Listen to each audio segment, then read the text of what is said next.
بسم اللہ الرحمن الرحیم۔ السلام علیکم ناظرین۔ مرنے کے بعد مردہ اپنے گھر والوں کو کتنے سال تک یاد کرتا ہے اور روتا ہے۔ ناظرین، دنیا اور آخرت کے بعد ایک اور عالم ہے جس کو برزخ کہتے ہیں۔ مرنے کے بعد اور قیامت سے پہلے تمام انس و جن کی ارواح کو حسب مراتب اس میں رہنا ہوتا ہے، اور روح کہیں بھی ہو جسم کے ساتھ اس کا تعلق رہتا ہے۔ قبر پر آنے والے کو پہچانتی ہے، اور یہ کہنا کہ فلاں کی روح فلاں کے اندر چلی گئی ہے یا اس نے دوبارہ جنم لیا ہے، یہ عقیدہ قرآن و حدیث کے خلاف ہے۔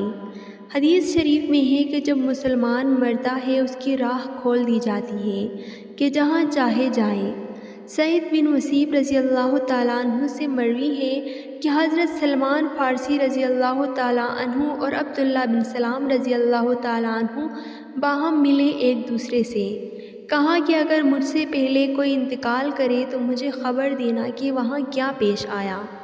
کہا کہ زندہ اور مردے بھی ملتے ہیں، یعنی فرمایا ہاں، مسلمان کی روح جنت میں ہوتی ہے، انہیں اختیار ہوتا ہے جہاں چاہے جائیں۔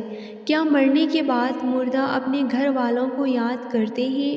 دیکھیں، جب انسان کا انتقال ہو جاتا ہے تو مرنے والے شخص کو یہ معلوم ہوتا ہے کہ ہم اس دنیا سے منتقل ہو کر اس دنیا میں یعنی کہ عالم برزخ میں آ گئے ہیں، اور اس کو یہ ساری چیزیں یاد ہوتی ہیں کہ ہمارا گھر ہے، مکان ہے، رشتہ دار ہیں، عزیز و اقارب ہیں، ہمارے بہن بھائی ہیں، ہماری ایک فیملی ہے، اور یہاں تک کہ جب اس مردے کی روح نکل جاتی ہے، جب اس کو دفنایا جا رہا ہوتا ہے، تو پھر اس وقت وہ مردہ اپنی آنکھوں سے ساری چیزیں بھی دیکھ رہا ہوتا ہے، یعنی کہ اس کی جو روح ہوتی ہے وہ ان ساری چیزوں کو دیکھ رہی ہوتی ہے، اور اس کو یہ پتہ ہوتا ہے کہ اب ہمیں کفن پہنایا جا رہا ہے اور اب ہمارے جنازے کو اٹھایا جا رہا ہے۔ لہٰذا نیک بندہ تو یہاں تک کہتا ہے، جب اس کے جنازے کو لوگ اٹھاتے ہیں تو وہ کہتا ہے کہ اے لوگوں، جلدی مجھے لے کر قبرستان کی طرف چلو، اور مجھے میرے اصل ٹھکانے میں یعنی قبر کے اندر پہنچا دو کہ اس کا آگے ہونے والا کیا ہے، یعنی آگے آنے والے جو مرحلے ہیں وہ اچھے ہیں یا برے، اس کے لیے آسان ہے یا سخت۔ اس کو پہلے سے ہی یہ بات پتہ ہوتا ہے، کیونکہ روح نکلتے وقت کی جو سختی ہے اسی سے مردے کو محسوس ہو جاتا ہے۔ تو مومن بندہ کہتا ہے، مجھے جلدی لے کر چلو اور مجھے قبر کے اندر اتار دو، میرے اصلی ٹھکانے تک پہنچا دو، کیونکہ آپ صلی اللہ علیہ وآلہ وسلم نے ارشاد فرمایا، دنیا مومن کی قید خانہ ہے، کافر کے لیے جنت ہے، اور جو گنہگار، فاسق، فاجر اور بے نماز انسان ہوتا ہے وہ چیخ چیخ کر یہ کہنے کی کوشش کرتا ہے کہ اے لوگوں، تم مجھے کہاں لے کر جا رہے ہو۔ اپنی فیملی سے کہتا ہے کہ میں نے اپنے بچوں کے لیے بہت زیادہ کمایا اور ان کے لیے گھر مکان بنایا، اور اب تم ہمیں ہمارے گھر سے نکال کر اندھیری قبر یعنی کوٹری کے اندر کہاں ڈالنے جا رہے ہو۔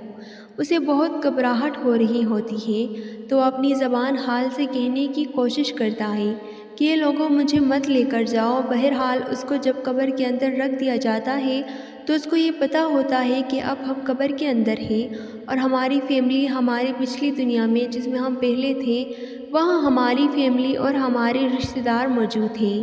یہاں تک کہ جب کوئی انسان اپنے کسی مردے کی قبر پر جاتا ہے تو وہ مردہ اس قبر پر آنے والے کو پہچان بھی لیتا ہے کہ یہ ہمارا فلاں شخص ہے۔ اگر باپ قبر کے اندر ہے تو وہ پہچان لیتا ہے کہ ہمارے قبر پر آیا ہوا ہمارا بیٹا ہے، ہمارا بھائی ہے، ہمارا رشتہ دار ہے۔ لیکن اگر وہ قبر میں اپنے گناہوں کی وجہ سے سزائیں بھگت رہا ہوتا ہے تو وہ پھر پہچان کر بھی اس کا کوئی توجہ اور دھیان اس کی طرف نہیں ہوتا۔ اچھا، آپ قبر پر جاتے ہیں تو کیا کہتے ہیں؟ کہتے ہیں کہ السلام علیکم یا اہل القبور، اے قبر والوں، تم پر سلامتی ہو۔ اس سے مراد وہ فرشتے ہیں جو قبر کے اندر ہیں، اور وہ مردہ جو قبر کے اندر ہے۔ اس کو یہ چیز پتہ ہوتی ہے، پھر وہ وہاں سے یاد بھی کر رہا ہوتا ہے اپنے گھر والوں کو۔ جب وہ یاد کرتا ہے، اور آقا صلی اللہ علیہ وآلہ وسلم نے فرمایا، بخاری کی ایک حدیث ہے، جب کوئی شخص اپنے کسی مرحوم کے لیے یعنی اپنے مردے کے لیے ایصال ثواب کرتا ہے تو اس کے لیے وہ تحفہ بنا کر اس کو پیش کیا جاتا ہے، تو وہ بڑا خوش ہوتا ہے، اور اس کو ایسی خوشی ملتی ہے اس وقت اس سے پہلے ایسی خوشی اسے کبھی نہیں ملی ہوتی۔ جب کوئی بندہ کسی کے لیے ایصال ثواب کرتا ہے جو اس وقت اس کو خوشی ملتی ہے تو بہت زیادہ خوش ہوتا ہے۔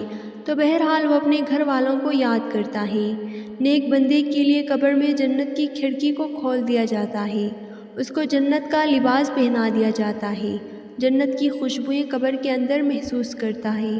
وہ نیک انسان جو نیک مردہ ہوتا ہے وہ بڑی راحتوں میں ہوتا ہے۔ اس کے بعد اس کو دنیا کی کوئی ٹینشن، کوئی فکر و پریشانی نہیں رہتی۔ اب وہ اپنی زندگی میں ہوتا ہے جس میں اس کا اصل ٹھکانہ ہے، تو وہ اس میں خوش رہتا ہے۔ اور کچھ نیک لوگ ایسے ہوتے ہیں جن کا انتقال جب ہوتا ہے تو ان کو ایسے سلا دیا جاتا ہے کہ جیسے نئی نویلی دلہن ہوتی ہے۔ نیک بندہ بڑی عیش و آرام کی زندگی بسر کرتا ہے اور اسے دنیا کی کسی طرح کی کوئی فکر نہیں ہوتی، اور جو گنہگار بندہ ہوتا ہے اس کو یہ دنیا بہت زیادہ یاد آتی ہے اور وہ قبر کی سختیوں سے بہت پریشان ہوتا ہے۔ بہرحال جو اصل چیز ہے وہ عمل ہے، عمل پر یہ ساری چیزیں ہیں۔ اگر انسان کے اعمال اچھے ہیں تو موت سے اچھا کچھ بھی نہیں، اگر انسان کے اعمال خراب ہیں تو موت سے برا اس کے لیے پیغام کوئی نہیں ہے۔ قرآن مجید میں اللہ تعالیٰ کا ارشاد ہے، جس کا ترجمہ ہے، تم اپنے رب سے گڑ گڑا کر اور آہستہ، یعنی دونوں طریقوں سے دعا کیا کرو، بے شک وہ حد سے بڑھنے والوں کو پسند نہیں کرتا۔ رسول اللہ صلی اللہ علیہ وآلہ وسلم کا ارشاد ہے، جس مسلمان میت کی نماز جنازہ 40 نمازی ادا کریں جو اللہ کے ساتھ کسی کو شریک نہ ٹھہراتے ہوں، تو اللہ تعالیٰ اس میت کے حق میں ان کے سفارش کو ضرور قبول فرماتا ہے۔ دوسری روایت میں آپ صلی اللہ علیہ وآلہ وسلم کا ارشاد ہے، جس میت کی نماز جنازہ امت مسلمہ کے 100 افراد ادا کریں، اس کی شفاعت کرتے ہیں تو اس کی سفارش کو قبول کیا جاتا ہے۔ امام ابن قیم رحمۃ اللہ علیہ فرماتے ہیں، نماز جنازہ کا مقصد میت کے لیے دعا ہے، قبر کے پاس کھڑے ہو کر دعا اور طلب مغفرت کرنا۔ حضرت عبداللہ بن عمر رضی اللہ تعالیٰ عنہ کی روایت ہے کہ رسول اللہ صلی اللہ علیہ وآلہ وسلم میت کو قبر میں رکھتے تو فرماتے، ترجمہ: اللہ تعالیٰ کے نام سے اور رسول اللہ صلی اللہ علیہ وآلہ وسلم کے طریقے پر۔ نیز حضرت عثمان بن عفان رضی اللہ تعالیٰ عنہ سے روایت ہے، وہ کہتے ہیں کہ جب رسول اللہ صلی اللہ علیہ وآلہ وسلم میت کی تدفین سے فارغ ہوتے تو قبر پر کھڑے ہو کر فرماتے، اپنے بھائی کے لیے مغفرت کی طلب کرو اور اس کے لیے ثابت قدمی مانگو، اس لیے کہ ابھی اس سے سوال کیا جائے گا۔ تو اللہ رب العالمین کی بارگاہ میں دعا ہے، اللہ تبارک و تعالی ہم تمام لوگوں کو خوب اچھے اور نیک اعمال کرنے کی توفیق عطا فرمائے، آمین۔